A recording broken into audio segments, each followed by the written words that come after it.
I pledge allegiance to the flag of the United States of America and to the republic for which it stands, one nation, under God, indivisible, with liberty and justice for all. Thank you. First, we have Mr. Strickland with an announcement this morning.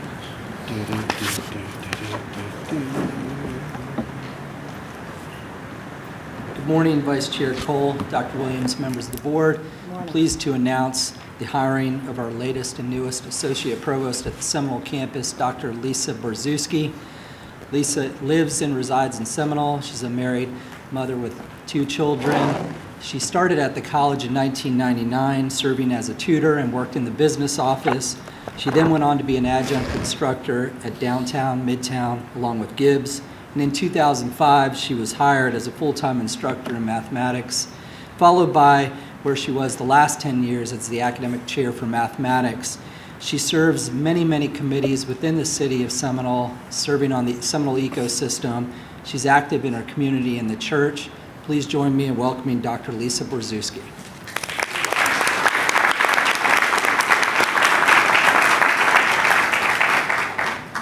Thank you so much for this opportunity. I am very honored to be moving into this new position at the college. My adult life has been served at the college, and I do truly love SPC, so thank you for this opportunity. Wonderful. Thank you. Thank you.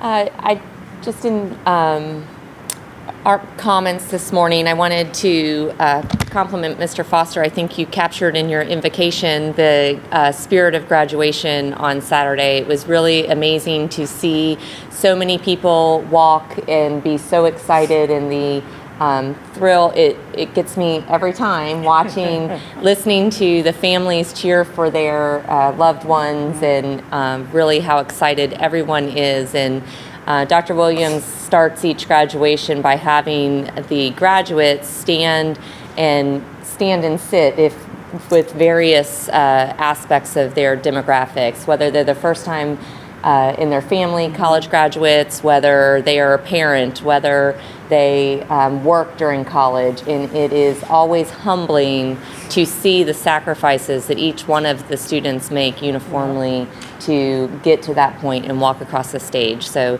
to Dr. Williams and your team, and Rebecca and all of the administrative staff as well, for a wonderful morning at Tropicana Field. It really was a great graduation, so thank you.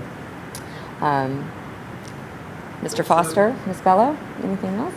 Sorry I couldn't be there. Yes, we missed you. We shook lots of hands. Yeah. Dr. Williams. I shook a lot of hands. Graduation was just magical for me. It is the most wonderful time of the year. I am very proud of the leadership of Dr. Renard, who has really turned graduation into a true celebration. And I appreciate you, Dr. Renard, and your team, and everyone who's been involved in that. A lot of you have put in a lot of hours to make graduation special for our students, and they really felt that. This was probably the most celebrated graduation ceremony I've attended, and I just want to thank you all for all the work that you have done and the lives we have changed. Last month, or actually this month, one of our students, Clifford Hobbs, was selected as the Chancellor's Student of the Month. Wonderful. He received the Clark Maxwell Scholar Student of the Month for March. And Clifford is very busy. He is in SGA at the downtown campus, and he's also in the AS degree in Business Administration. So we're really proud when our students and our faculty and staff are recognized by the state. And so I thought that was a big deal. Also, one of our administrators was very involved in working with Pinellas County Emergency Management Services celebration that they just recently had, where the county declared May 19th through the 25th the EMS month for emergency medical services. That's Dr. Eric Carver, and so we want to thank him for his leadership and moving that forward. And I believe that is all for me for my report for this month. Very good. Thank you, Dr. Williams. I don't have any cards for public comment. I don't know if there's anyone here for public comment. Okay, well then, moving on for review and approval of the minutes. Do we have any comments? Second, sorry. All in favor? Aye. Very good. And monthly reports. Ms. Gardner. Yes, good morning. I don't have a monthly report today. Okay, thank you. And we have a report from Ms. Bennett. Yes. Cedal. Rachel Bennett, she's our new director for Center of Excellence for Teaching and Learning. She's been with the college since 2012 and as a faculty member of the Paralegal Studies program. She's very involved in FGO and other leadership initiatives here at the college. And so we're very glad to have you this morning, Rachel. Thank you. Good morning. Vice Chair Cole, members of the board, and Dr. Williams. I have to first say that I am really presenting the information on 2018 and 19 on behalf of Dr. Heather Robertson, who has led CEDL for the last 4 years. She's happily back in the classroom teaching students about American government and politics. God bless her. And so I wanted to make sure I gave her the recognition she deserves for what has been done in the past year. So I wanted to start you off by talking just a second about CEDL's mission, just to sort of remind you where we come from and what our purpose is. So CEDL is really all about recognizing faculty who are doing an amazing job, providing faculty with the professional development they need to continue to do an amazing job or maybe improve what they're doing. And all of that is focused on student success. So we have arguably the best job at the college. So in 2018-19, the goals were to support the learning experience, which you heard about last month at the board meeting, reduce WFs and improve student success rates, and be proactive in outreach and reflection, teach our faculty how to do that. There's a list there of the different topics for professional development that were offered. Some of those are bigger, some of those are smaller, some of those happen on a regular rotation, such as the gradebook jamborees and the course fit sessions, which our online learning services folks provide to our faculty to make sure they know what they're doing in my courses. I wanted to let you know that these were offered in multiple modalities. They were offered in face-to-face setting. They were also offered through live webinars, and a lot of these are recorded so that faculty can circle back and watch it when it's convenient for them. I also want to make sure you're aware that all of these events are available to both full-time faculty and adjunct faculty who choose to take advantage of them. So on this next slide are the themes for 2018 and 19. I won't read them to you because they're related to the goals we just went over, but I'll just point out that it would have guided the CEDL Associates direction as they put on events, as well as the overall CEDL events. One of the other big events that CEDL puts on is the Teaching and Learning Conference. It happened on April 12th this year at the Epicenter. We had 160 attendees. We always fill our registration spots, and then we have a few more folks who trickle in, and we just make room. Because it's a really well-received event by our faculty. They love that it is all in-house. They can come and hear from fellow faculty and staff at SPC. We had 28 presentations total, and a keynote by Dr. Julian Gordon, who shared with faculty and staff in attendance some information about connecting with the younger generation, helping to close the achievement gap, what it means to go to college, those sorts of things. We had representation from several other institutions. We're sort of gaining popularity, particularly around the Tampa Bay area. We had some faculty from HCC, USF, and State College of Florida. We also had a young lady who found us from City College of Chicago. No idea how she found us, but we were glad she joined us. We had a handful of topics that were covered, and I just wanted to point out a couple of them to you. First and foremost, QEP toolkits. So QEP is the Quality Enhancement Program, which is something we're required to do by SACS.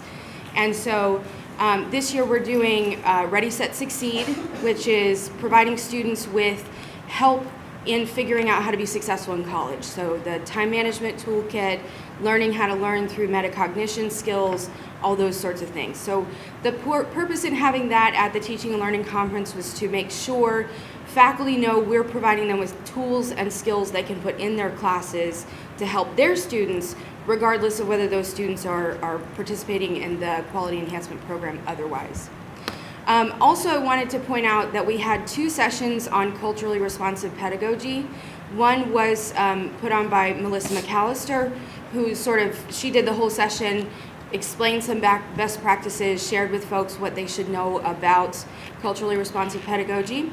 The second one was actually a panel, and we had Dean Demers join us and Dean Smiley and folks from our Learning Resources Centers and a bunch of faculty, and it was a really great conversation about what culturally responsive pedagogy means, what we should be doing, and I just wanted to share that the thing I found most interesting was that these students aren't asking us to lower the bar, they want us to help them get to the bar, and I think that's something that all of our faculty need to be reminded of. So in terms of providing professional development directly for adjuncts, we do 3 events per year. We have Excellence in Adjunct Instruction, and this time around we had 98 attendees. The Fall 2018 All Adjunct Day saw 89 attendees, and the Spring 2019 All Adjunct Day where we hosted 65 attendees. So just so you know, we target adjuncts specifically, but again, they're welcome to join anything that CETL does.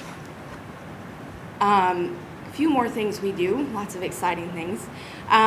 The Distinguished Faculty Awards are given by CETL to faculty who are recognized by their peers or their supervisors for excellence in the classroom. Some of them are related to innovation, some of them are related to civic engagement, but we're just looking to recognize our faculty who are doing amazing things. We also have a really small budget to bring speakers in, right? It's not always free to have people come and chat with our students. So this year, the speaker budget went to 4 different speakers. We had someone who came in and spoke about autism and the Artistus Cafe, which provides opportunities for folks to work who otherwise might not be able to. We also had Nestor Torres, who's a Grammy Award-winning flautist, came and performed / hung out with our students. We also had Becca Teeter, who came and talked about sexual violence and what students and faculty can do to prevent sexual violence on college campuses. And the last one was a guy who came and talked about how businesses can benefit from social change. And so you can see we're really diverse in that bucket, but we're providing unique opportunities for our students that they might not otherwise get. We also support the new faculty cohorts. So for the first and second year, a person is full-time faculty at SPC. They participate in the new faculty cohorts.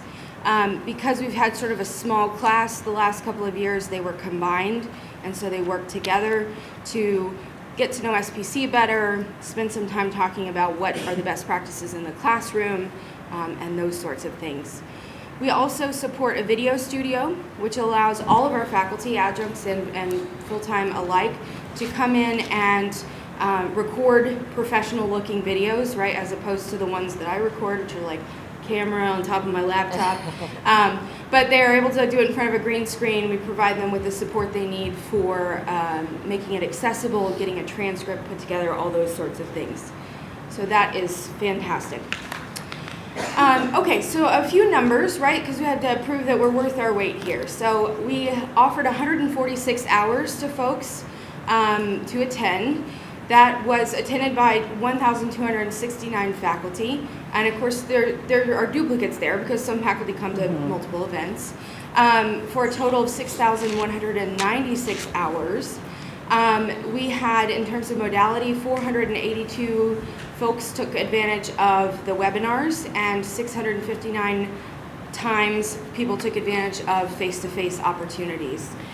We know for sure that 252 out of the 1,269 were adjuncts because they were attending adjunct-specific events.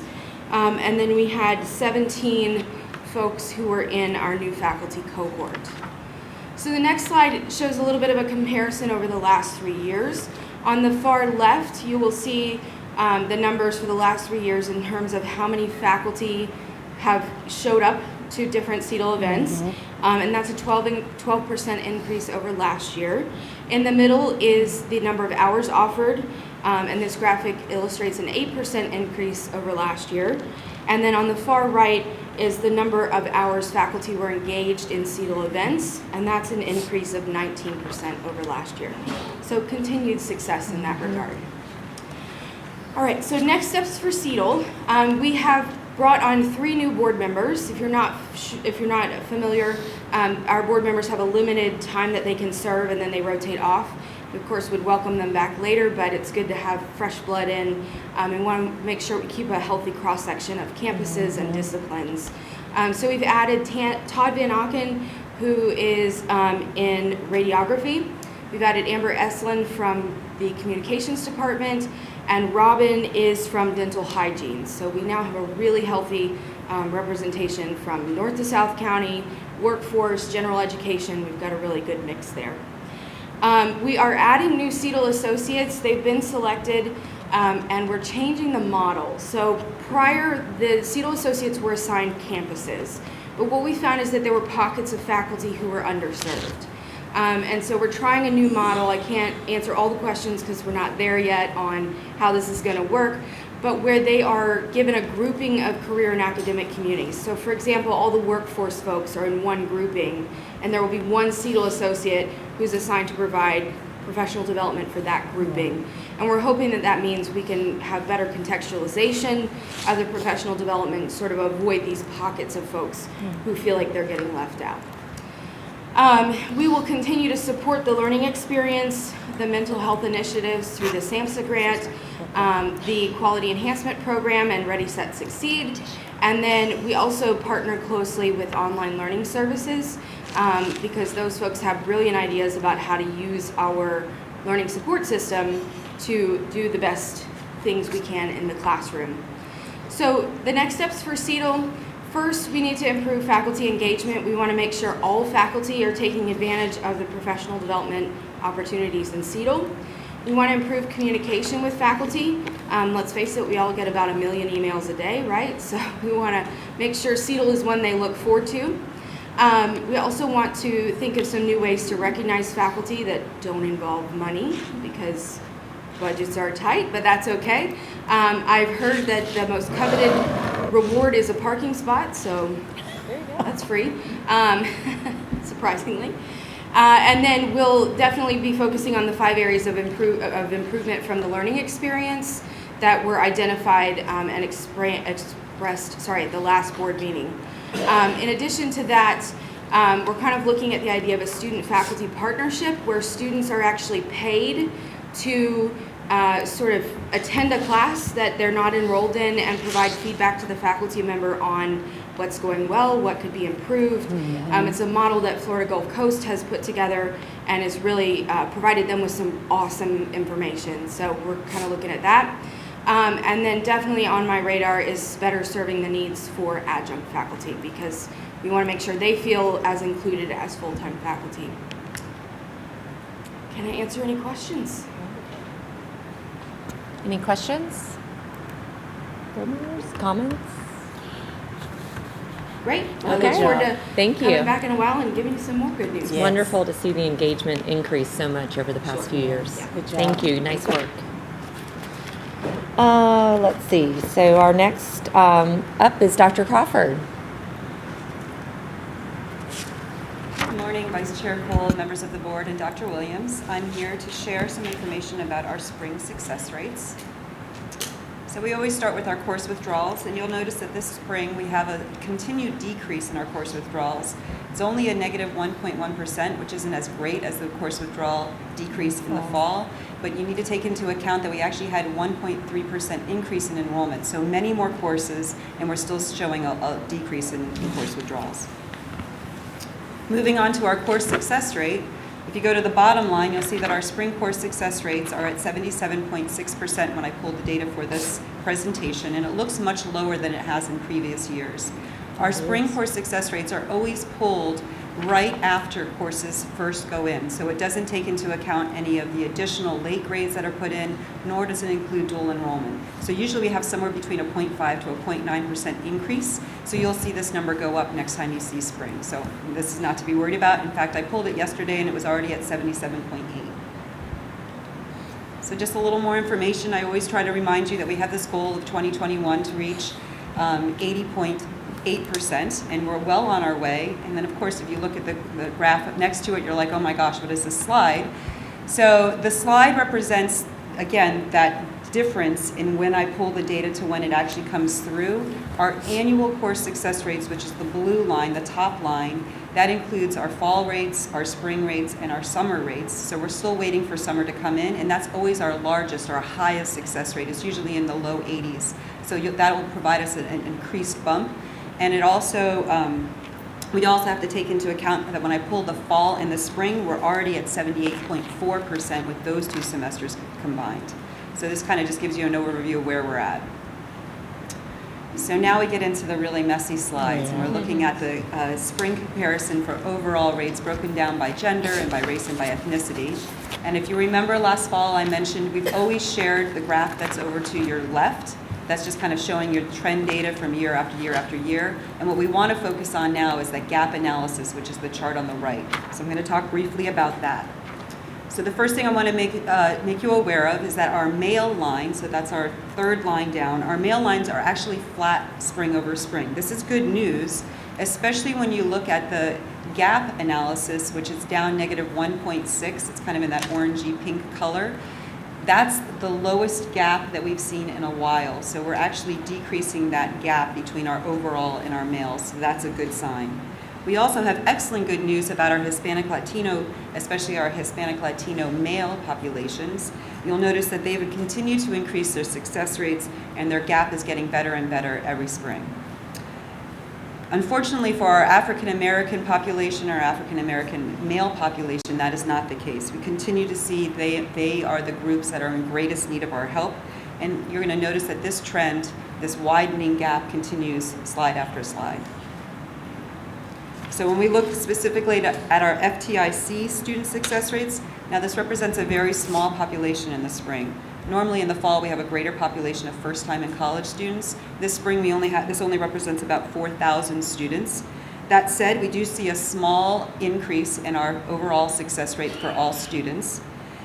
Our African American, and again our African American male populations do continue to show that trend. And the issue in the FTIC population for our African American population is that we've had a large increase in student population there. It increased 37% this spring. So it's again making us really recognize the fact that we need to come up with a plan right now on how we need to help these students. The next slide is our FTIC students who are taking developmental courses. This is super small. I show you this, every single time just to kind of give you an idea. But the numbers of students that when it gets broken out is so insignificant when it comes to statistics that it's just kind of there for your viewing pleasure. But I do want to talk a little bit about our gateway. So you'll see that we have a good overall increase from spring 2018 to spring 2019. It actually increased 2.9%. That is good news for us. That means that our faculty and our deans are really trying to find ways to make sure that our students, whether they're ready or not ready, are actually succeeding walking into into gateway classes for the first time. The interesting thing here is that you're going to notice that the males as a whole continue to show increases. This has been a continuation spring over spring, and their gap again is getting smaller and smaller, and that our females are actually, although they're above the average, their success rates are going down. That's something that we're going to look into. Again, the trends for our Hispanic populations and our African American populations are the same as we talked about earlier. And then the last thing we always talk about are our flexible placement students. These are those students who get the choice as to whether or not they want to go into Gateway immediately or whether they choose to take our recommendation and go into developmental education. We have those three categories. Are you likely college ready? Are you recommended to take DevEd? Or are you strongly recommended to take DevEd? And this always provides, in my mind, the most interesting analysis. So this time, our likely college ready students are going down in our areas of both Gateway Writing and Gateway Reading, but it is showing a small increase in Gateway Math. The more interesting piece is our DevEd recommended and our DevEd strongly recommended. So those students we really would have expected to go into developmental education in writing and in reading are showing large gains in their success. This is largely attributed to the amount of work that's gone into redeveloping those courses to make sure those students are successful. So just our noteworthy observations and our next steps. We know the course withdrawal rate continues to go down. We know that our success rates are lower, but it doesn't include all of the grades at this point. Our Hispanic students are the ones that we should celebrate the most because their population is growing at the college and we continue to see greater success. Our Black, and especially our Black male students, on the other hand, are where we need to be focusing our time. The success rates in developmental, well, it dropped a little bit, whatever. And then our gateway courses, however, they're continuing to increase, and we really should be proud of that. And so our next steps, as I've said a couple times, is that we need to be focused on how are we reaching out to our students who are in most need. Do you have any questions for me? Yes, Thank- I have. Go ahead. I'm sorry. Go ahead, Mr. No, go Gibbons. ahead, Madam Chair. I'm good. I was just going to say thank you and ask if Oh, any okay. questions. Three things. I'm sad to hear that we continue to go down in African American males, but as I look around the room, I see 3 men of color. It's hard to identify when you don't have a lot of African American males in positions of leadership. It's just hard, and especially in those areas where they are actively going to college. 3 questions. One is, well, first is a question. I'm not sure the other ones would be. First one would be, how many of the spring students, you said we had a negative 1.1 year-over-year change. How many of the spring students that of the 4,096 were actually a part of our graduating class? Say that again. How many of our, it says, how many of the 4,096 students were a part of our graduating class, or were none of them a part of the graduating I class? believe you're talking about this slide. Let me just go back. The first one, course withdrawals. Oh, of the course withdrawals. I don't we'll have have an to answer go for that, but I Okay. can find that out. Could you give me that information? And then,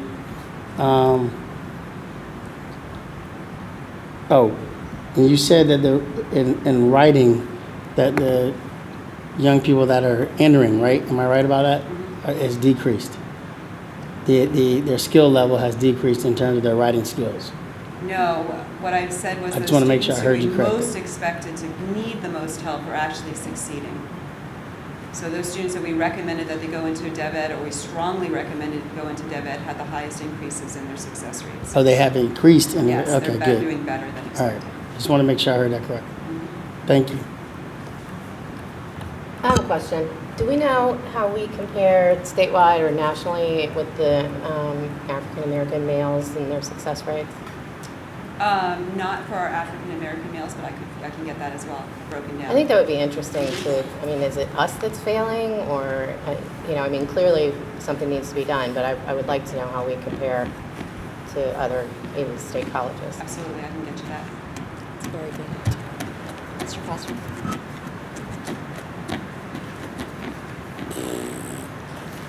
The gap analysis scares the crap out of me. Yeah. And it's trending 2017, 18, 19. It's going the wrong direction. We haven't stopped it. We have to.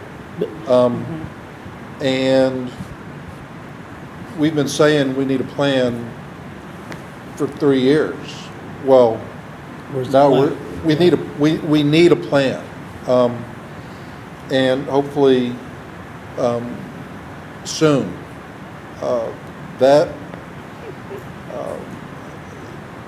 We can make observations all day. You guys are the pros. You guys are the expert. Bring us a plan. And Yeah. if it's funding, whatever it takes, let us, help us help you. Got it. I have to. Oh, Madam go Chair, ahead. I would like to follow up on I think Trustee Foster is correct. We can keep talking about this, but we keep trending in the wrong direction. I don't want to point fingers, but here's the real skinny in this is that it is hard to make a plan. Mayor Foster, as you well know better than anybody else, I'm not preaching to the choir on this. I really am. For a population of people without having the right people be able to design that population, people that actually know the population and have been a part of it, talk to those young people, understand what they're going through, what those things are that are their impediments. That's number one. Number two is that, it'd be easy for me to say this is our problem. It is not our problem. It is continually the problem that the school system does not provide us with students that are prepared for college. It's just that simple. I mean, everybody wants to sugarcoat this, but when they leave high school, are they ready to come to college? No, they're not. And we keep getting these students, and it's sad, but most of them are minority students that are not prepared. And so we need to figure out how to have a program or something. I agree with you wholeheartedly. Program that can bolster them up. Maybe a summer program. That's what all the law schools are doing now. For those people that they don't believe can make it through law school, they have a summer program, kind of like what they have for the school system. They call it Summer Bridge. I'm sure Tom Furlong could tell you about it. He's been doing those programs for 40 years at ICUF and every other program across the state. But the real issue is, how do we ramp up and how much money are we going to be able to throw at the issue when we don't have money for other things, right? We're trying to fix a problem or come up with a solution for a problem that the school system should already be resolved. Goes back, I want everybody to understand, this goes back to the Joe Negron issue originally, where he said there's no developmental ed, that you have to come from high school prepared for college. They are not prepared for college. It's just that simple. And then now we got to create and I'm not saying that we should not. I do agree that we should come up with a program. But yet again, here's another pot of money or resources that we have to throw at something that we shouldn't be doing and we shouldn't have to do, because the young people should be coming here prepared. It's just that simple. And now we got to, and then I honestly believe what I said in the initial statement is that they have to look like those students. They have to believe that they can actually get to a certain point by seeing people that look like them. So if it's African-American males, the program needs to have a Dr. Smiley or somebody like that working in that program to achieve. Dr. Smiley does a good job with the Alpha Leadership Program, but you can't throw everything on Dr. Smiley. You got to have more than one person doing all that stuff. So I agree with you, Trustee Foster, as well as Ms. Bello. I don't think it's an isolated issue to Pinellas County. Mm-hmm. I think it's statewide. Mm-hmm. It is a unintended consequence of legislation that happened several years ago. And we have to deal with it without the money. It's an unfunded mandate. That's what it is. So. Thank you, Trustee Gibbons. So we have been looking, and I know we're saying it's been talked about with a plan for 3 years, but we've been working on this for 10 years. This isn't anything new.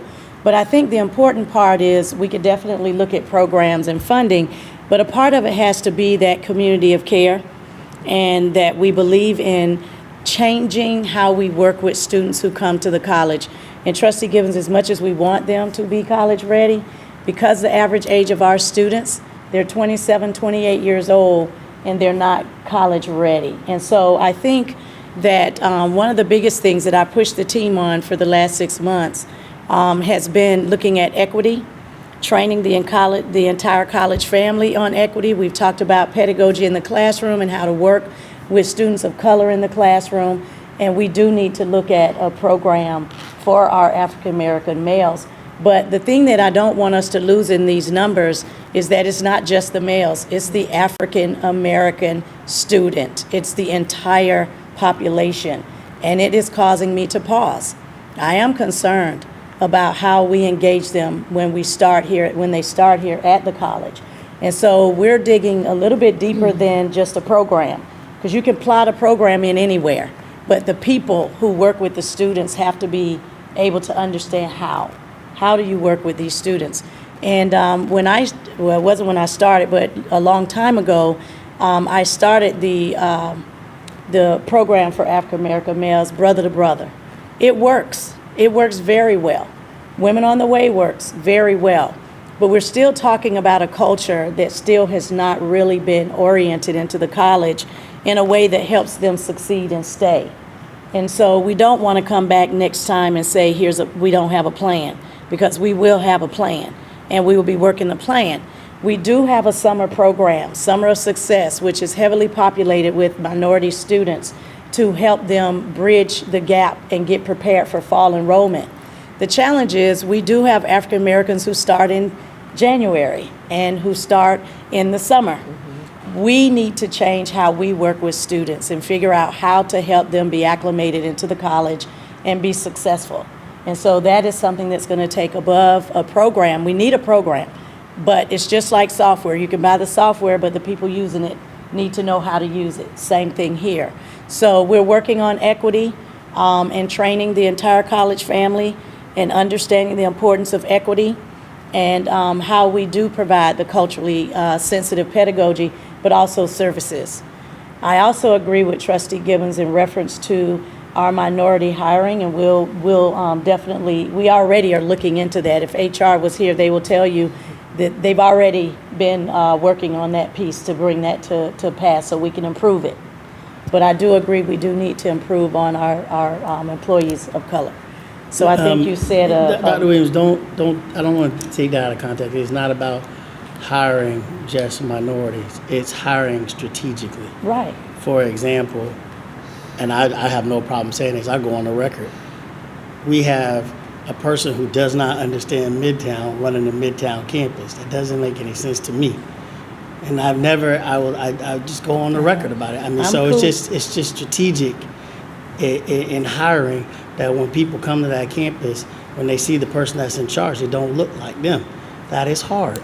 That's a hard thing, a hard pill for a lot of people to swallow, and they don't believe that they could ever achieve to that level if they have not someone that looks like them there. Well, Trustee Gibbons, I And I'm not- respectfully disagree. I know you will, and that's okay. Because I have been at institutions where there was no one who looked like me, and I still thrive to be the best me and to do the best. You also had a different So- support system than most of these young people. I did not have a support system when I was there. I did not have a very strong system. So I think that if you have the right people in place who care about the people they're working with, they can succeed and see themselves in those individuals. I hear and respectfully, I hear what you say and I respect it. I just I don't agree with that. But I have two follow-up questions along those lines. One is, in December at our strategic planning session, we heard and received a lot of information about the changes in faculty instruction, syllabus, and one-on-one communication, the email communication. And I know that's still very new, so we're probably not seeing the fruits of the labor in this, or do you think that that's going to have an impact? So we actually have two things that I can share that might be some positive news. One thing that we know about our African American students is that if we can get them past that first semester, just get them past first time in college status, get them to their second semester, even if it's with D's, they go up 11% in their success rates. So it's those immediate relationships that they make during that first semester that's most important. And this semester we had Dr. Smiley, we had Dean Demers, Dr. Demers, and we had Matt Bodie from Learning Resources put together a very small pilot where they identified all of our African American male students below a 2.0 and sent out personalized emails, had the faculty members have those students identified within their class roster so that they knew that these are the students who were most in need. And Shannon Ulrich, who was in charge of FGO just recently, she shared her results, just her personal results during our last weekly enrollment call. And she said that her students that she reached out to achieved better every single grade, every single major exam based upon that communication stream from her. So we are already kind of piloting those ideas. We know that it comes from that one-on-one relationship and how we need to build that type of a system to help these students. And in spring, when I run the numbers, there's only 1,400 students. This is doable. We can find those first-time in college students, assign them a person and a people, figure out what that looks like, find those people who are going to be best represented, best and able to relate to the student body, and make sure that they have a support person that they know who's out there waiting for them. So if you are like Dr. Williams and don't have a support system, you got at least one.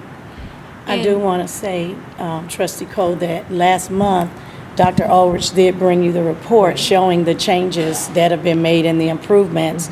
We're seeing a lot of that as a result of the withdrawal rates going down. So we have students who are staying in the classes, they're just not passing them. So we need to figure out what's missing in that classroom to help engage them and pull them along. But I do believe that bringing on the cultural pedagogy assistance that was just mentioned by our CETO leadership, as well as improving that first semester experience will be very helpful. And I think it was Mr. Gibbons' point about the resources and Mr. Foster's. Out of those 1,400 students, what is the percentage of those that are at Midtown or downtown versus the other campuses? Yeah, I know. Did I miss that? Yeah. We didn't bring where they are.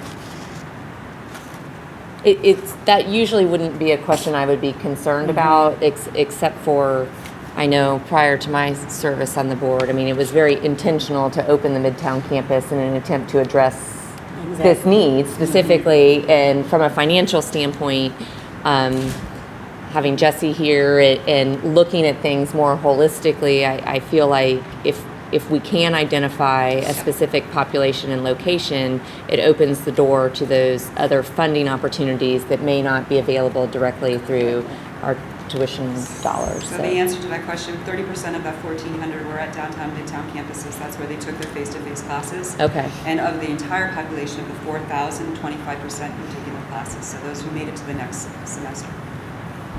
So it's interesting that it's a So third. it's not- I would have expected it to be more, so Yep, I mean, Clearwater has another third, so Yeah, it's well interesting. distributed.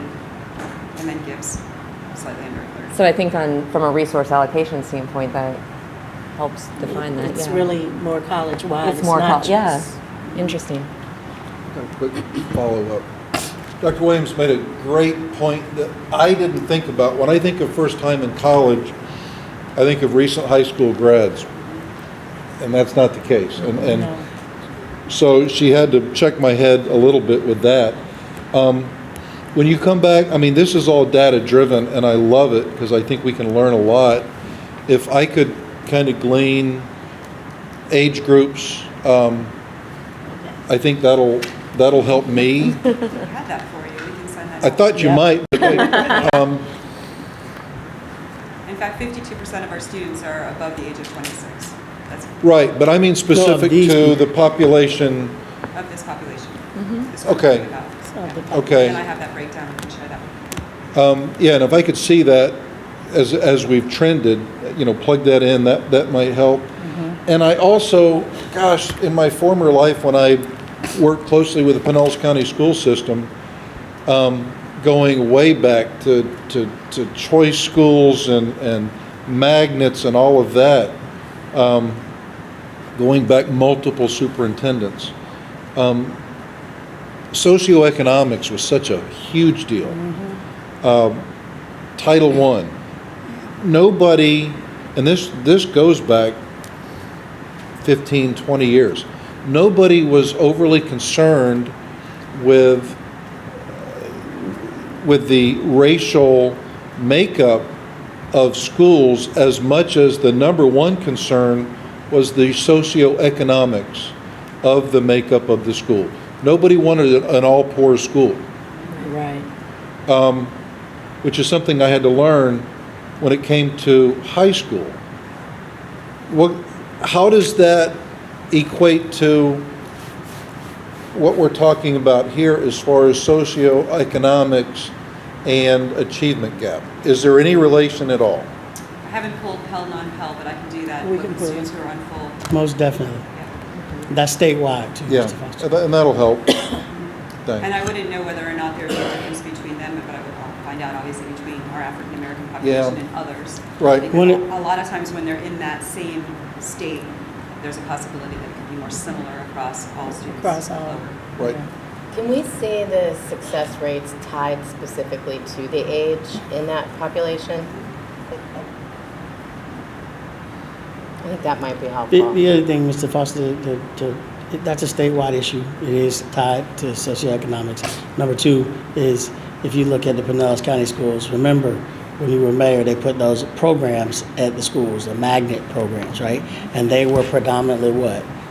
They were trying to entice kids from wealthier neighborhoods to come to those schools to offset the fact that they had, all poor schools.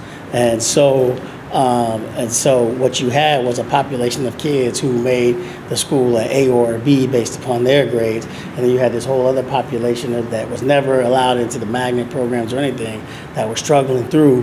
And we were trying to get, at least a high school diploma, a lot of which got certificate of attendances.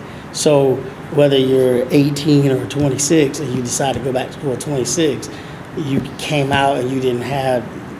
A lot of it now also is that some high schools, and I couldn't tell you which ones because I'm not sure, but I know it to be true, are getting young people prepared to take the ACT and the SAT, not to finish high school, but to get the high school equivalency. Because if you score, they're teaching for those particular tests. Because if you score a certain number, then you've completed your high school equivalency, right? But you don't necessarily have the skills to come to college. Right? You've been trained to take this particular test. And that is a big discussion that has been missed in Tallahassee, because now you can say that kid graduated, but they don't have the skills. They have the skills for that particular one or two tests to be able to pass it with a number. It's like playing baseball, Mark Strickland can tell you keep throwing a baseball, eventually you're going to get it, right? I mean, so if you keep testing for the same thing over a 6 or 8 month period, a kid could get to the point where they get proficient in that skill set. That's it. But then when they get here, they have to do something totally different, right? You have to sit in a class the whole semester, and you got to understand what's going on, and you got to be able to write, and you got to be able to do the math problems, and you got to be able to show your work, and you got to, that's not what you do on that one test. You don't have to. You can't fix that. You can't fix. That's what I'm trying to tell you. It's not an issue that the college can fix, because we're getting the damage. We're getting the dented can, and I hate to say it that way, that could have been dented 9 years ago, and they're coming back to school saying, I finally want to get in here, right? And they have all the enthusiasm in the world, but you just don't have, and we can't make them go to Dev Ed. That's the other problem, right? Well, I think this has all been really good conversation, and I want to compliment Dr. Crawford and her team as well. I think taking our strategic plan and the goals that we've had and really boiling them down to these very specific metrics is so helpful for us to be able to identify where those gaps are. So thank you very much. Yeah. Thank you. Appreciate it. Thank you. Good job. And Ms. Kennedy.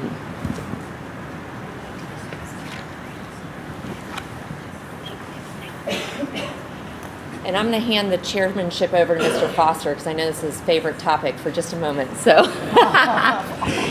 That's funny. On that case, good morning, Chair Foster. Good morning. Let's study abroad. And Madam President. My name is Catherine Kennedy, and I'm the Associate Vice President of Academic Affairs and Partnerships. And I'm here today to give you an overview of the Study Abroad program. St. Petersburg College has a long history of study abroad, and about 15 years ago, there was a relaunch that happened for a new and improved study abroad program that is faculty-led and academically driven. Since that time, we have gotten to a point of relatively smooth sailing. Our programs are diverse in regards to academic department, geographic location, the term in which the programs are offered, the length of the program, and the level of the courses offered. This year, we have 11 programs traveling to 11 different countries, representing 8 different academic departments, with approximately 150 students participating. The shortest program was to Canada this winter for 5 days, and our longest is to Spain this summer, and that is for 23 days. This slide shows you the programs running this year, and as you can see, 3 of them are already completed. 3 of them are in country right now, actually, and 4 will continue on this month. 3 will be in June, and we'll have our final program in July.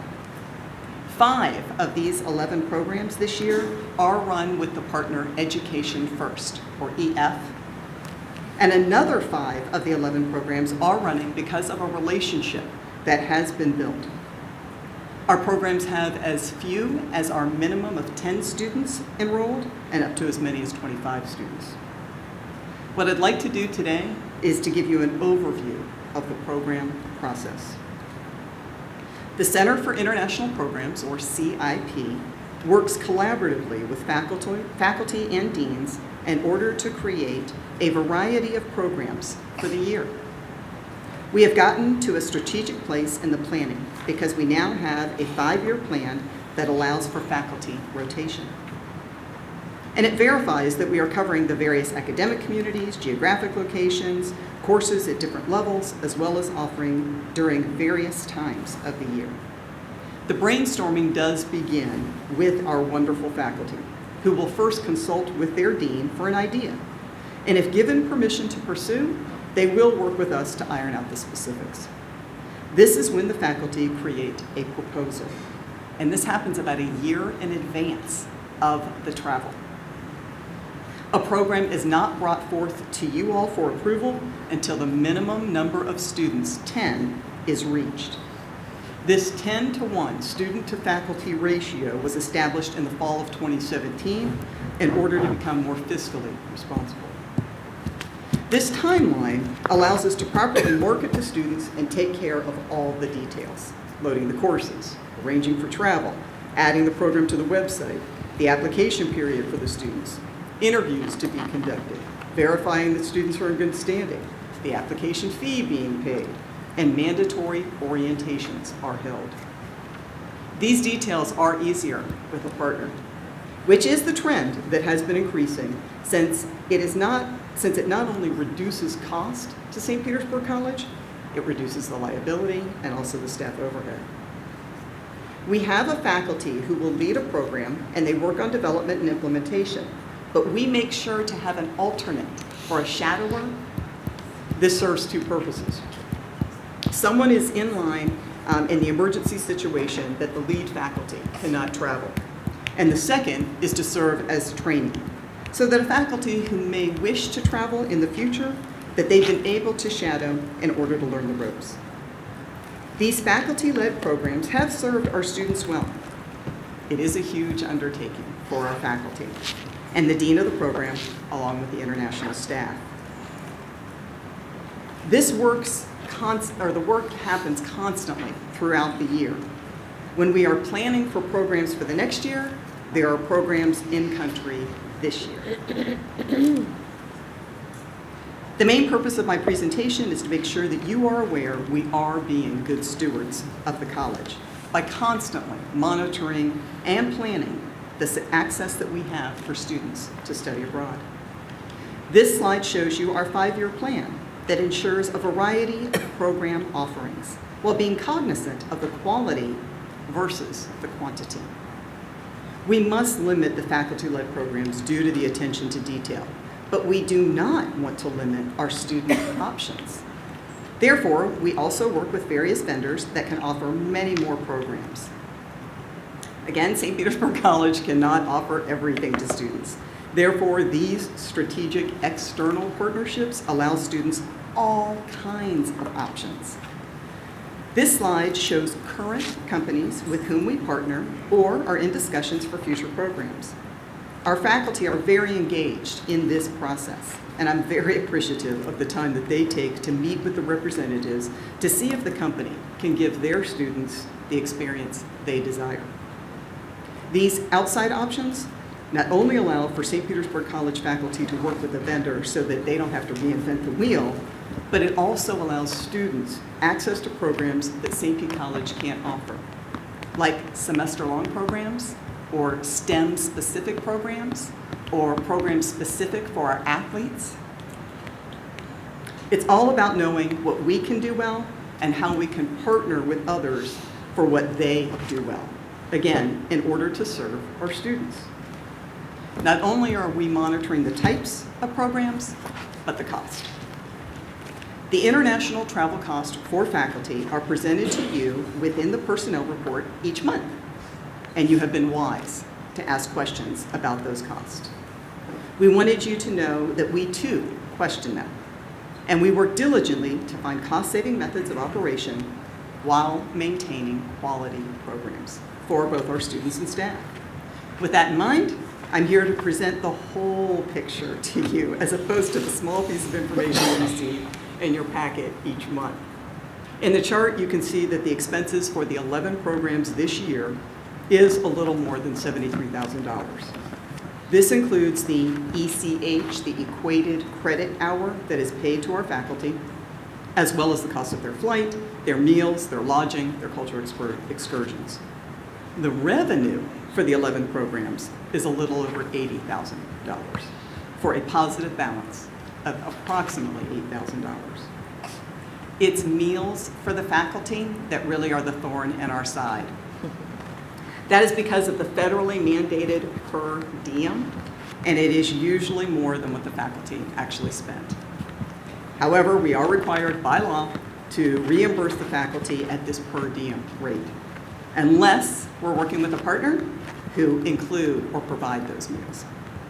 Again, I want you to see that again, what you see on a monthly basis is one instructor for one program, and we thought it would be helpful to see the whole picture of the entire study abroad program for an entire academic year. There are two strategies that we already implement in order to curtail the faculty travel cost, as well as reduce the staff overhead and the college's liability. First, we use partners, like Education First, or EF, as well as use the other various established relationships. The second strategy is the implementation of that 10-to-1 student-to-faculty ratio. We obviously have to be fiscally responsible, but we are also well aware that students and faculty who study abroad return a new person, a better student, a better instructor, a better citizen. So now I'd like to share a brief video with you that exemplifies that.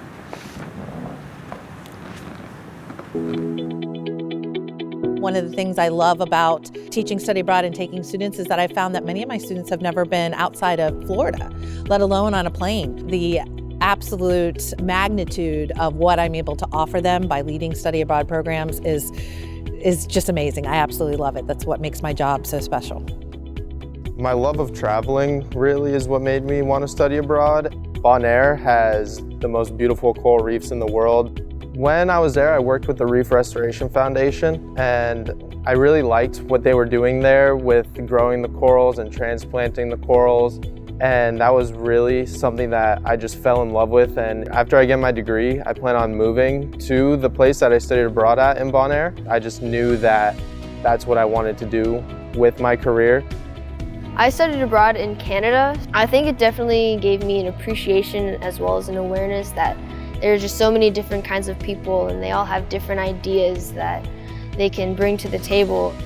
I've taken students to Australia and New Zealand twice, China and Hong Kong. I'm taking students to Japan in 2019. The students that go travel together, they're still connected. They still talk to each other. They stay in contact with the students that we meet in other countries. So being able to have that networking is probably my favorite part.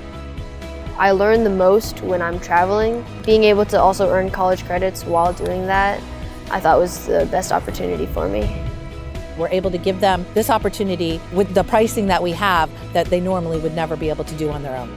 We're furthering our education by allowing ourselves to see a bigger picture, the bigger world. Powerful stuff. This is the best part of my job, are those re-entry meetings where students and faculty share those life-changing experiences. We believe now that we do have a well-oiled machine and have truly raised the awareness of study abroad for St. Petersburg College. It is no surprise that a paradigm shift for community college students needed to take place for them to be able to think that study abroad was an option for them. But we believe we have changed that attitude. It is important to us that you all are aware that we closely and constantly are monitoring the cost, as well as the quality of these programs and the options that we have open for our students. In other words, I wanted to bring to your attention what St. Petersburg College is already doing to be fiscally responsible, as well as identify ways to reduce the overhead and the liability, all while maintaining the quality and the experience for our students. I'll entertain any questions. Thank you. Anyone? Thank you. I needed to hear that. I've never been anti-study abroad.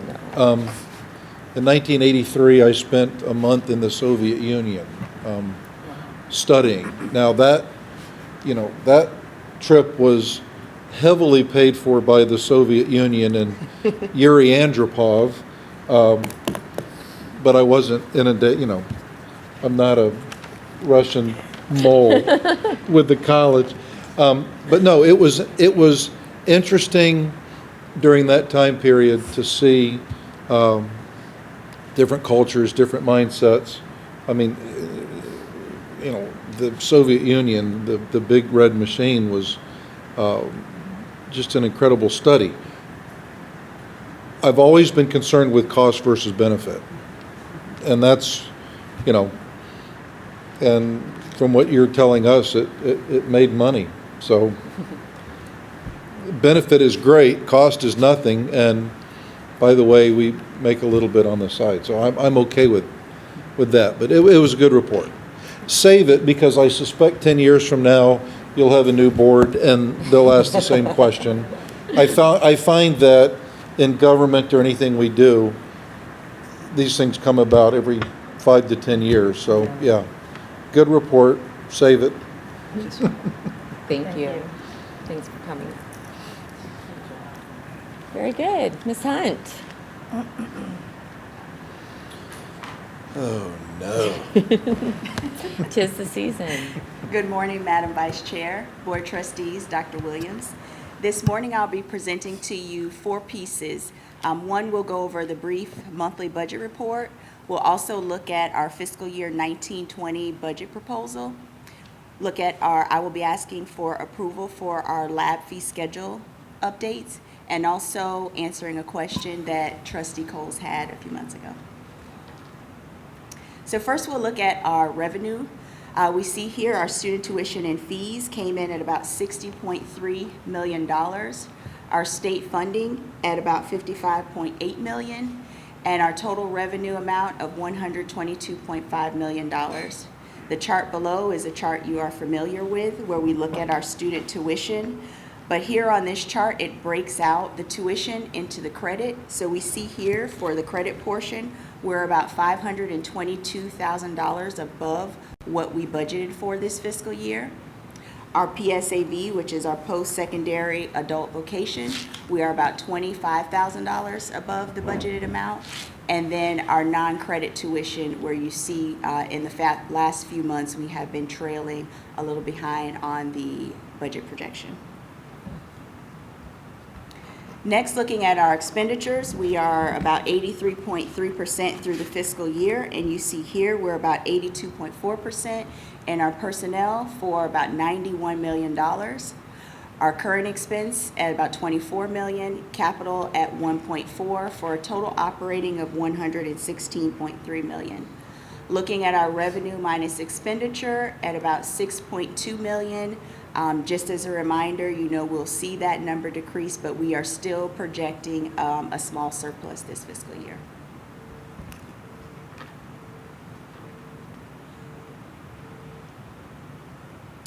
So last month I came to you with some of the influencers for our fiscal year 19-20 budget. And so here I wanted to propose to you a first look at what our budget looks like for 19-20. Next month we will be coming back to you for approval for that budget, also scheduling meetings with you if you have any questions about the budget before that June meeting. First, looking at the revenue, we see here for our revenue tuition for our student fees, we are projecting to be flat in our revenue. This does not discount the strategy that we have to still increase enrollment. So we still will be looking at increasing enrollment. Next, for our legislative appropriations. So I prepared for you a comparison of the current fiscal year versus the new fiscal year to really show an apples to apples. Some of the documents that we have received has not really showed that comparison. Some of them include non-reoccurring, some of them don't, some of them include performance funding. So here is a better picture of the difference between the current fiscal year. So the first line item for our general revenue, you see here, we'll be receiving $60.8 million, which is a $9.3 million increase. I'm going to come back to that line because there's two lines that actually reference this dollar amount. Next, we see our lottery at $9.4 million. We see that there's a shift from our lottery to our general revenue, which means that we'll start to receive that cash in July versus waiting to February. Is it the same money, just different time? Well, it appears to be the same money. We do not have a breakdown of what's in that $60.8 million, which leads to the next two line items. So current in this fiscal year, the Florida college system received $60 million for performance funding. $30 million was from the base of the state colleges. The other $30 was the state investment portion. So we see this first line is the $1.7 million, which was restored to us, to our base. In the new fiscal year, we were told that that base amount is in the $60.8 million. I don't know how much that amount is because the breakdown of the $60.8 million has not been provided. Also on the next line item, instead of being performance funding of $1.7 million, we have now in place of that two appropriations. One is the 2.2 student success, and the next is the Work Florida, which total about $1.6 million. So you see here comparison to this year versus last year. From what we've been told, the base portion is now in the $60 million, and then the state portion is now on the 2+2 and the Work Florida. Next, with our industry certifications, Florida college system increased that by 40%, going from 10 million to 14 million. So we've also increased our projection for the next fiscal year to 700,000. With that year-over-year change, we're looking at about 526,000 more than the next fiscal year. I also want to mention that we were successful in removing the $650,000 for the MLK Day of Service. So it appears that that amount is also included in the 6.8 million. What that means for us is that we no longer have to split it between the 4 colleges, but we now can use that for operating purposes.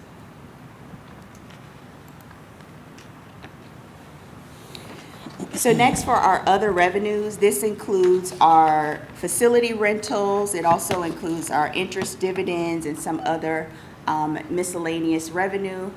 This is based off of trend and what we project we'll do for the next fiscal year, which is very similar to the current fiscal year.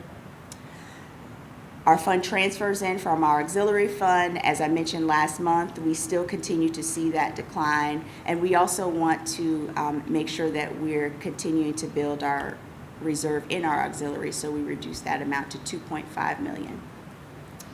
And then you are very aware of the 3-year plan that we had to reduce our reliance on our reserve, which will be projecting $0 for next fiscal year. This leads to $141.8 million in revenue. Next, looking at our expenditures, we have, as I told you last month, we have reduced our personnel and benefits about $8 million over the last 3 years. We did not expect to do that much of a reduction this fiscal year. You see now we're at about a difference of $582,000. For our current expense, very similar to the next fiscal year, we're at about $29.3 million. Actually, let me go back to personnel piece. We did also receive information for our Florida retirement system. That rate increased, and it equates to about $377,000 for us. With our current expense, we continue to finish our PeopleSoft student system upgrade. That project was about $1.8 million. In our capital, we are about $2.7 million for a total operating of $141.8 million. Next, looking at our auxiliary, part of our operating fund is that $2.5 million that we transfer in. So I wanted to show you the full budget for our auxiliary and then look at what that $2.5 million supports in our operating. For our revenue, 63% is from the bookstore commissions at about $1.8 million. This totals about $2.8 million in our revenue for our auxiliary. And then also on our expense side, we have about $207,000 of expenditures that are direct to that fund, the $2.5 million that we transfer out, and some scholarships that we support for students. Total expenditure at $2.8 million. To look at the 2.5 that we transfer out, we have about $245,000 for our senior citizen waivers. $200,000 supports our student assistance. About $151,000 for enrollment initiatives and our community engagement. And then about $1.9 million, which supports our academic and institution programs. These are things like ethics. It also supports our library resources and things like that. Any questions on the fiscal year 19-20 proposal? So next, looking at the lab fee schedule. In your packet, you see a memo asking for approval to change the lab fee schedule. It is important to note we are not asking to increase or change any of the lab fee amounts. On the left side, you see that we are asking to add a brand new course to the academic discipline group, and on the right side, these are courses that we're proposing to be deleted. At this time, I ask your approval on the new lab fee schedule. Is there a second on the lab fee schedule? Second. Sorry, I was still. Is there an reading the increase process. in, I have a question. Sure. Is there any increases in the There are schedule? no lab fee increases. Okay. Any discussion? There was a second by Ms. Bello, so all in favor? Aye. Thank you. Lastly, Trustee Coles, you asked a question a few months ago about the comparison of our budget compared to the other Florida colleges. And so one of the things I want to point out is that we are the fourth largest budget in the 28 colleges, Miami-Dade being the largest, and then the least is Florida Keys. Looking at our revenue comparison, we have the St. Petersburg College percentage to the Florida college system. You see there we're pretty much in line with overall with the college system, with the exception of our fund transfers in. The information is based off of the state report that the colleges submit to the state. And so we find that there's about 5 colleges, with ourselves included, that have more of a robust auxiliary services, and those tend to be the ones that have the larger amount. So we're in line on the percentage when it comes to those 5 colleges. Indian River actually has a very robust dining where they're doing catering, so they actually transfer in much more than about 4%. And then on our expense side, again, we're in line with the Florida college system, with the exception of the Capitol. Again, there are about 5 colleges that sway this number to 1.2%, where they spend a lot more on furniture and equipment than we do. So looking there, if you exclude those, the average is about 0.6%.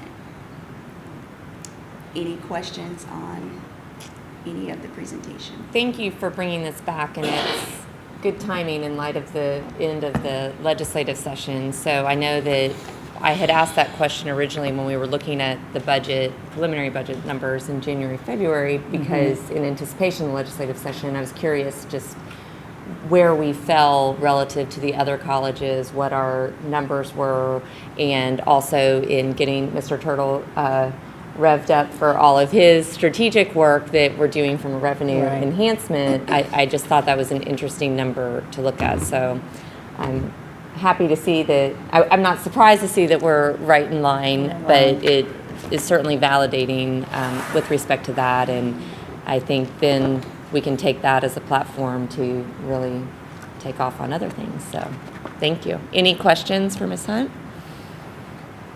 We will come back and have one-on-ones in the next couple of weeks. Okay. Thank you. Thank you. Administrative matters, there are a number of reports in our board packet, and unless we do have one presentation. If it's okay with the board, we'll have our presentation by Dr. Furlong, and then we can take all of the administrative matters at once, or do we need an individual vote? You've seen this presentation several times. We bring it every year just to remind you. Sure, On how we. on the process. Yeah. Okay. Won't be anything new. Can we take these all at once? And then- Good morning, Chair Cole, board members, Dr. Williams. This is Susan Demers, our Dean of Paralegal and here further. Yes. Great programs. And I strong-armed her into every one of them because she was really a faculty member at heart. Nice to be here this morning and good to see you. You remind me of what a good board this is as I hear this discussion this morning. I've visited with a lot of boards in my consulting role and they don't all flow like this. Good job. Today I've been asked to talk a little bit about faculty hiring, evaluation, and contract review process because you're also taking action on next year's contracts. So in our hiring process, I gotta find a little thing here. Okay, our hiring process is laid out here, and we do a college-wide review for faculty and chair diversity, as well as try to have a diverse search and screen committees chosen. Our applications are reviewed and selected candidates are submitted to our deans from the faculty. The deans consolidate down to 5 or 6 who we interview. The candidates then present teaching demo followed by interviews with the search and screen committee and the dean. To make sure we're one college, the provost also meets with the finalists. And finally, they go to the president and the vice president to develop a recommendation for you. Coming into this, I heard your earlier discussion, the President and I have been talking about diversity and things. One of the things I've been asked to do is take a look at our pools for faculty and are we getting the pools to get the right candidate out of them. So we'll take a look at that this year, even beyond that process. The new faculty cohort process, which was mentioned by Rachel earlier, we have a learning management system training, departmental mentoring, and ongoing support. In year 1, we work with the developmental course, 2 semesters, understanding SPC and our students, student success strategies, excellence in teaching, collaboration, and services. This is important at a community college. Some of our best faculty are from other colleges. We also get some good university faculty, and we need to make sure they understand our philosophy and the differences in a community college, starting with the age that was discussed earlier. Year 2, we do a new faculty cohort project, 2 semesters. Special project is identified for the new faculty to address an academic area need, and you heard earlier that CETL works in that part of the process. In terms of faculty evaluation, all faculty are evaluated annually. The data and documentation is stored in an e-portfolio tool called Faculty 180. The evaluation sections include, I did move it, they moved it for me. Include student survey of instruction, instructional strategies the faculty can employ, course information, things like syllabi, enrollment, feedback from the program administrator, professional development, such things as efforts done to travel, get to conferences, take training sessions to improve their skills. College contributions, work with CETL, FGO, QEP, Quality Enhancement Program for SACS, etc. And scholarly contributions, articles, presentations. These are gathered in the portfolio for the dean and eventually the vice president to review. In terms of the, here we go. In terms of our total looking at our faculty for 1920, we have 346 faculty, down from 366 because of the slight enrollment decline that's been going on. The faculty on continuing contract, 270. Reviewed for annual contract this year has been 60, and reviewed for continuing contract, 16. And that includes both the associate and baccalaureate level. The faculty role in the contract review process. So we look at faculty rates compared with college overall success rates for the same course. We reflect on student course survey of instruction results. It's a 7-point scale. Pretty much all our faculty are in that 6 to 7 point range. Faculty engagement, preparation, course instruction. Out-of-class support is looked at, such things as online, Skype, email, text, in learning centers, and alternate locations. College service duties outside the classroom. I just mentioned a few of these. Grants, working in communities, CETL, FGO, QEP, work on SACs, various campus activities.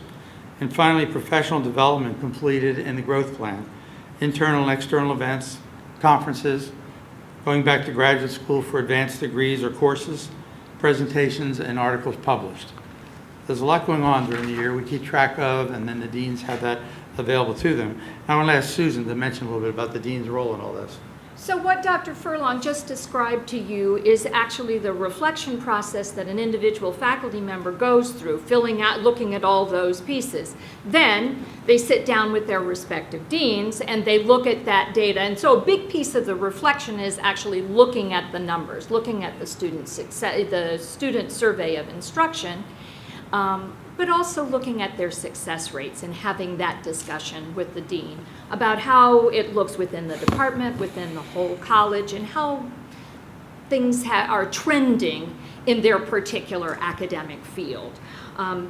After that sort of discussion, which is frankly my favorite part of the job because I get to teach, essentially this is coaching, right? Sitting down with someone and doing their annual review with them.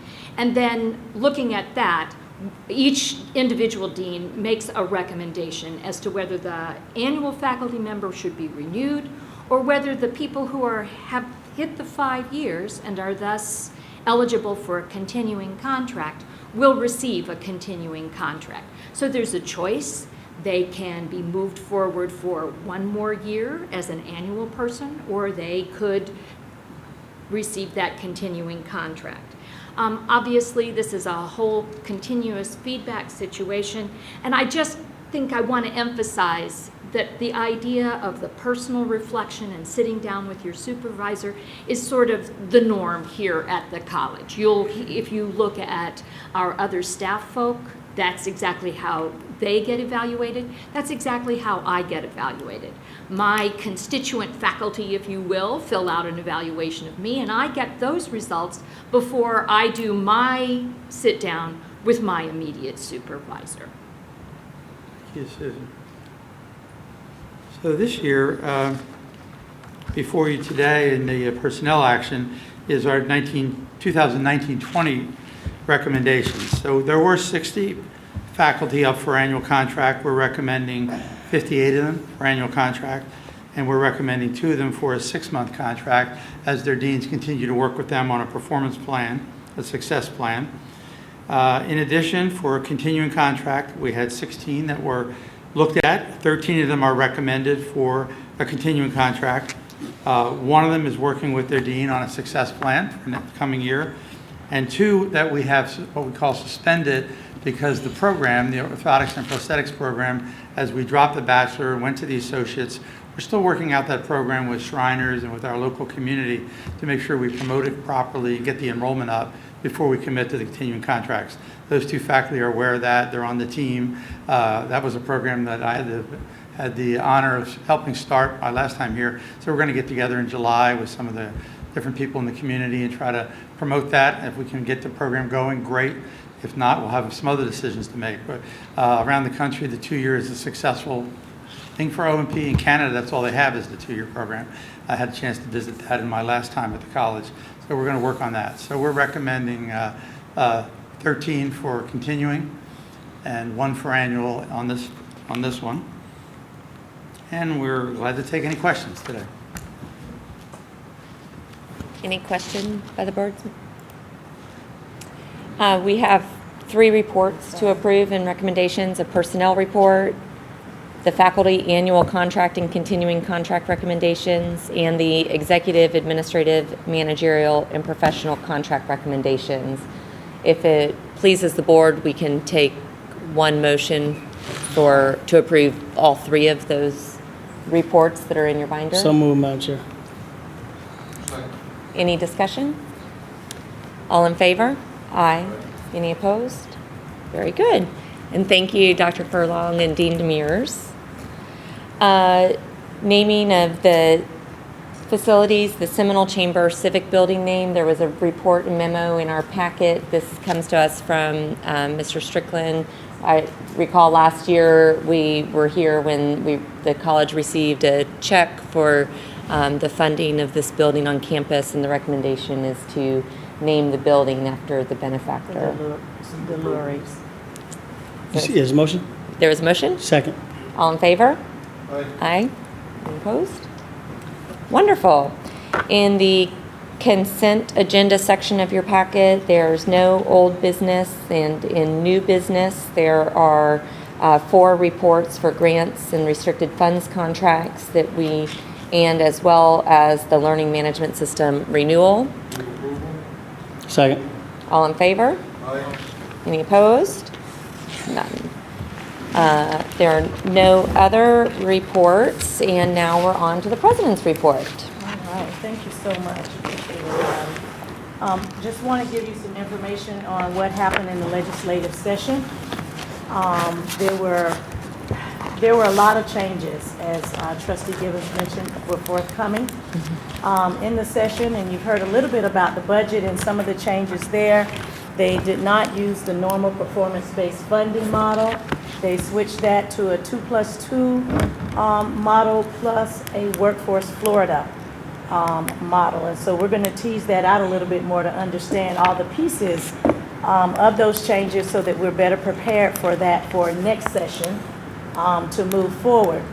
But we have met with just about everyone that we could meet with this session. Very proud of the work that we've done.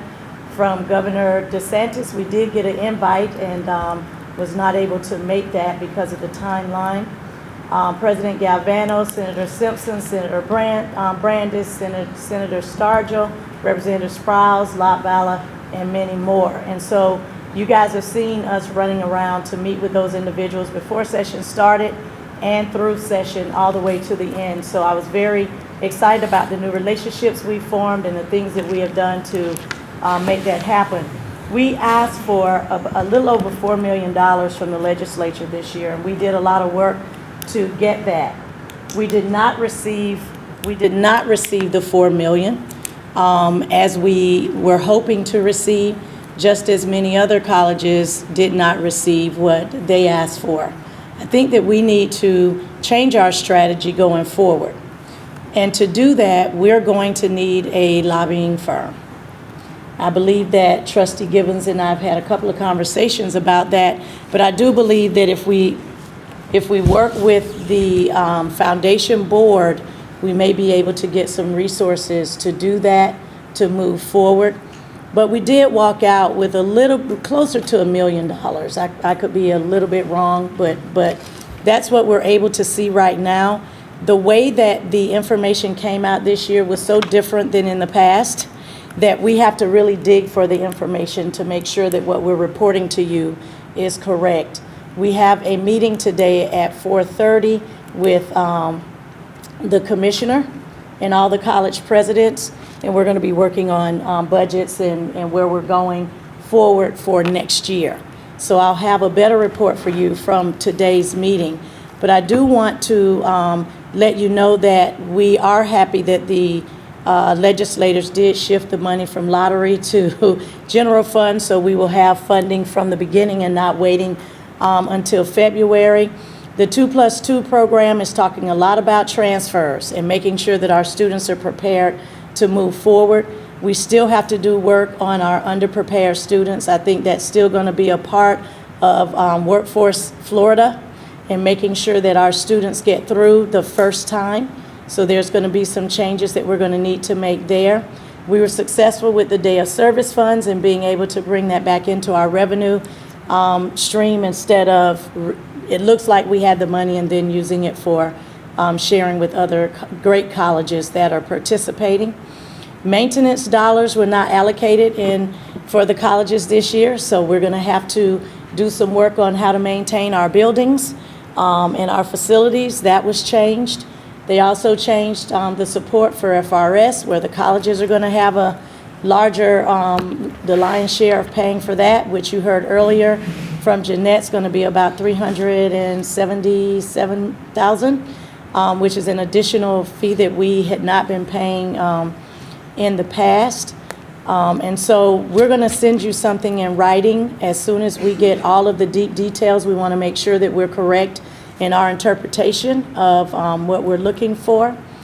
We also know that there's a couple of bills that have changed. Senate Bill 190 created provisions for PICO funding process and prioritization. It's a lot different where the colleges are going to have more of the funding up front than what we've had to do in the past. And so when we look at our health education building, the board is exactly right that we need a P3 partner. Because what they're asking colleges to do now is to have a large portion of those funds, as well as the money to maintain the facilities for the new building up front. And so that's a little different than what we were used to. The 2+2 targeted pathway articulation that they're talking about, we're going to give you deep details on that, but it talks about students having 30 credit hours on time and completing their AA degree and meet university transfer. We're doing a great job there, but there are students who are not succeeding fast enough to transfer, and when they're ready to transfer, we need to make sure they have what they need. There's another piece to this that we'll be bringing back in detail on our reserve. In the past, we were required to maintain 5% in our reserve. That has been increased to 7%, but that is also the ceiling. We have been told that we can only maintain 7% in our reserves without having to write a memo to the state on how those reserves are going to be used. And for those colleges who don't have the 7%, you have to write a memo on how you're going to raise the revenue to get to 7%. So at some time, trustees, we may be coming back to you on our fund balance and the reliance on that. Not that we want to rely on it, but we may need to put some resources back into the fund balance. And we'll be bringing that to you in our individual meetings. And so that is about all I can say on the legislative piece. I will be coming back to you after we meet with the foundation on the possibility of the lobbying fund. That's it for that piece, and then I have one go more. ahead. I'll let you finish, Dr. Williams. No, go ahead if you have something on that. Thank you for that report, Dr. Williams.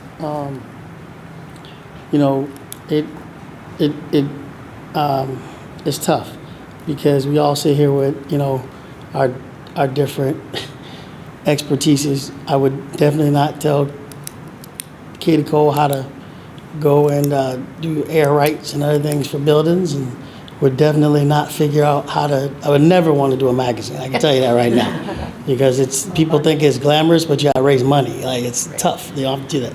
And I definitely don't want to do trusts and wills and estates. I can tell you, Mayor Foster and his dad have been doing that for years.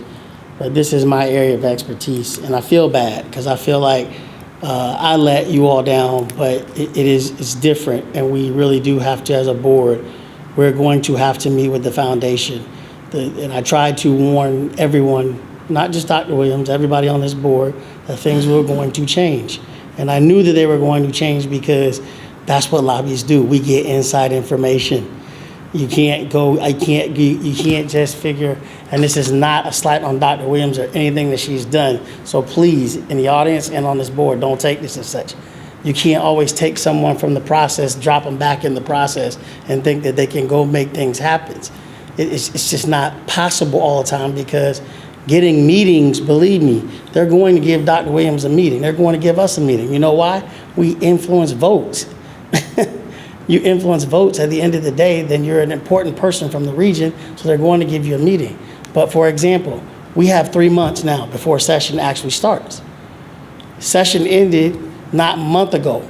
I've been in 2 different cities, the Keys and in Tallahassee, at 2 different fundraisers already for leadership. First committee meetings start the 2nd week of September. That's a little under 3 months. You have to get your agenda, your packet, and get someone to carry your packet from leadership in 3 months. It's a very different process, and people are not understanding that. This board, we're going to have to figure out how to partner. And I will tell you, I don't think you hire one firm. You got to figure out how to hire multiple people. Policy that impacts the college. You have to figure out on appropriation side, a person to do administration. I mean, there's so many different layers to what is going on and how the changes have been made in Tallahassee, it's going to be a lot different. The 2+2 thing and the workforce, that was all coming down the pike, and they were keeping it close to their vest. They were keeping it close to their vest, but that's why I was telling you we needed to do a P3. That's why I was telling you we needed to do this, because I'm getting it directly, a pipeline straight to me saying this is what you need to be doing. So I don't want the board to think I'm coming and say I told you so. That's not what I'm saying. I'm saying to you that when I tell you I think something's going to change, 90% of the time I'm not going to say it unless I actually know it or I know what I'm talking about. That's me. Other people will do that. But I will tell you, I do agree with Dr. Williams. As a board, we got to back her up a little bit now. We got to go to this foundation, Ms. Cole, and we're going to have a real serious conversation about how we move forward as a college to make sure that we have an impact in Tallahassee, not just putting the package together and having meetings, but how do we strategize and make sure we have the most effective punch in Tallahassee. Along those lines, I think that Dr. Williams, we did know that some of these changes were coming without the details of them, but I also think that it would have been premature for us to make some title shifts without seeing some of this feedback and what those shifts needed to be, in light of the changes that have been going on with the foundation and with the staffing and the board there, and in light of new leadership at the college. I think that we are now in a very good place with a good story. One of the things that we talked about last year, and we've talked about that one of our legislators mentioned was, if the foundations have these huge amounts of dollars that are earmarked, or they're unreserved funds, what are those used for? Why would the legislature designate other dollars? Those are all conversations that we've started to have, I think, with the foundation, and knowing that the college in and of itself is prohibited from hiring some lobbying and being extremely active in different ways. I think this gives us the story that we needed to have to be able to partner with Mr. Turtle and Mr. Carroll at the foundation, and for Mike and Jesse and Dr. Williams and I to sit down and say, okay, what is the best plan collectively for us all? So I totally agree and appreciate your insights, Trustee Gibbons, and Dr. Williams, recognizing what changes we need to do, and we know we need to do them quickly. And I think, Dr. Williams, you've already started having those conversations with Mr. Turtle as well. So that's correct. Yeah. So any other comments? So are both of you recommending that we hire a lobbying firm? Is that what I'm hearing? I'm recommending. I am recommending. Yes, I am. I agree with Dr. Williams on hiring a firm. I will tell you, I would not recommend on hiring a firm. I think as you get a set amount of dollars from the foundation, let Dr. Williams meet with us individually, and we come back with a plan of action, because I think, one of the things I think that we suffer from is a lot of success. That's the problem. This doesn't fall on Dr. Williams. I told her this. Ed Woodruff, Bill, not Bill, but Dr. Cutler hired Ed Woodruff. But at the time that he hired Ed Woodruff, remember where Ed came from. He came from he was the chief of education appropriations. So he could get back into that suite. And Carl had a great reputation with governors and legislators, right? So we had a great success and a great run. Then you come behind that with Bill Law, who came from Tallahassee, who spent a lot of time in Tallahassee with legislators. He was at least able to get some conversation about appropriations with the right people in that. Sometimes it's staff level that can make those decisions and keep it in the budget. So we suffer from a lot of success. I mean, think about it. We have had a great run. We've never had to hire a firm. It is a different day. It's a year-round thing now. These people are raising money year-round. And the thing that hurts us, even at every other state college, not just St. Pete College or Dr. Williams, is you can't raise money. Correct. Right? So you have to have a firm that is doing that with a good book of business on the other side, that we kind of take advantage of their influence with these legislators. And so that's why I say don't get hung up on hiring one firm. Figure out what the amount is that we need to have. And maybe you can pay 3 firms or 2 firms a smaller amount and get a better bang for your buck. So that's why I'm saying we really do need to come up with a strategy and a plan. And I know that it's a lot of times you got to remember some of these firms want to have a community college or a college as a client, right? Because they don't, that's a big deal to them. They get other clients by who they have in their book of business. And so we need to leverage our position as the 4th largest community college in the state with some of these firms and figure out who's the best best firm for us to move forward with that whole deal. So yes, I do agree with Dr. Williams and Ms. Cole's assessment. Trustee Foster is going to say nothing because he hates Tallahassee, so I can just tell you that. But Trustee Bella, to your point, in my mind, I would rely upon Dr. Williams and ARID to come back with, as Mr. Gibbons said, there's a 3-month window here where we need to move quickly, but I think what we need to hear from them, what are our priorities, where do we anticipate those changes being made, and where can we get the most bang for our buck if it's necessary. Between Dr. Williams and ARID spending every week in Tallahassee during session, I think we know that. Right. I think we know what we need to do. I just would like to know how many other state colleges have lobbying firms. I can answer that. Okay. All but 6, and we're one of the 6. Okay. All but 6. All but 6. So 22 have lobbying firms. And not all 22 of them got money. Some of them they did. didn't. They but didn't. not all of them did. So I don't want to be on the record saying that this is a guarantee for anything. Right. But what I am telling you is it keeps you in the discussion. And that's the problem. You got to get to conference. And sometimes these decisions are made way before conference, as you well know.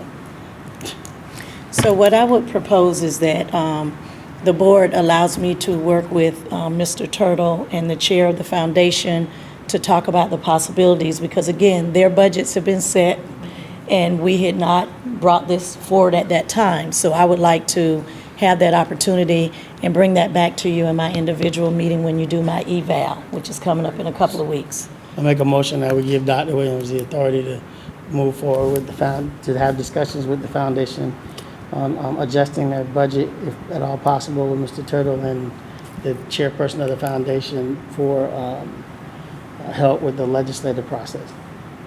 Second. All in favor? Aye.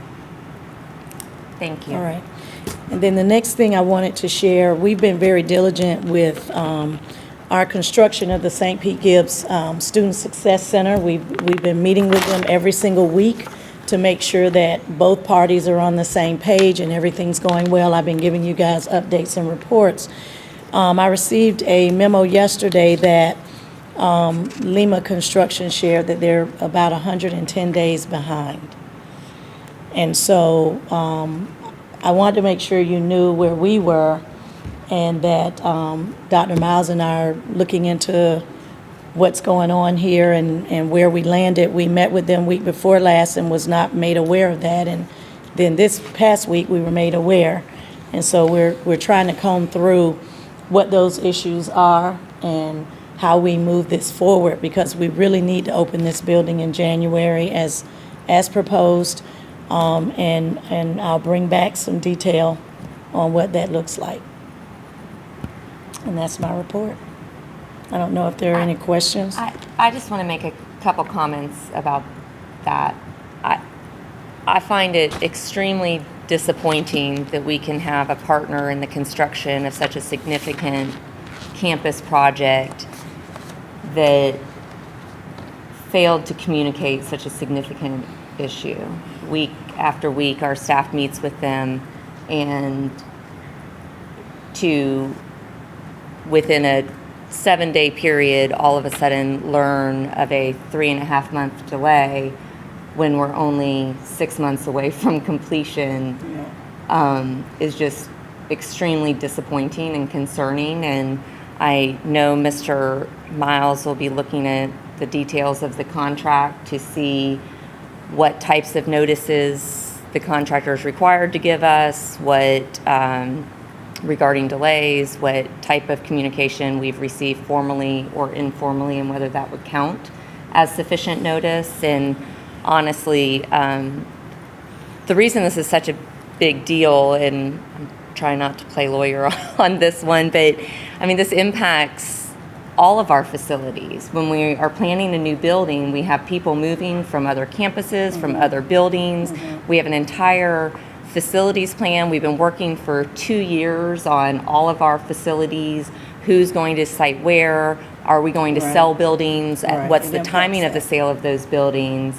And to move from a spring opening where we can accommodate staff and students in one location to lose 2 semesters almost, well, maybe even 3 semesters because of the timing delay is just extremely concerning to me. So I hear you, Ms. Cole. I want to get a full report back before I start making, you know, just throwing out that it's all on the construction side.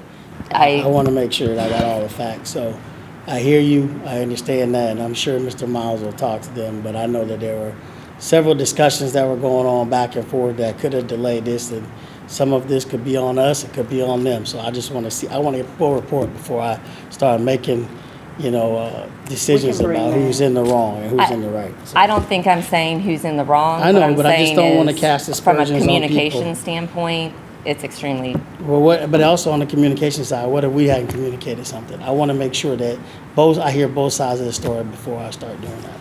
I hear you. We can bring our side of the story on what we understand. We'll definitely bring that forward. Because I know we've had, and this is unusual, we have had 4 times that they've come back to ask us for changes on stuff here.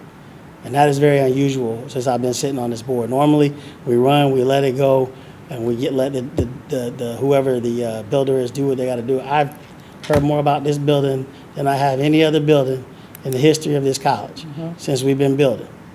So that's why I say I want to hear everything before I start making decisions about who's in the right or wrong, or who didn't communicate and who did communicate.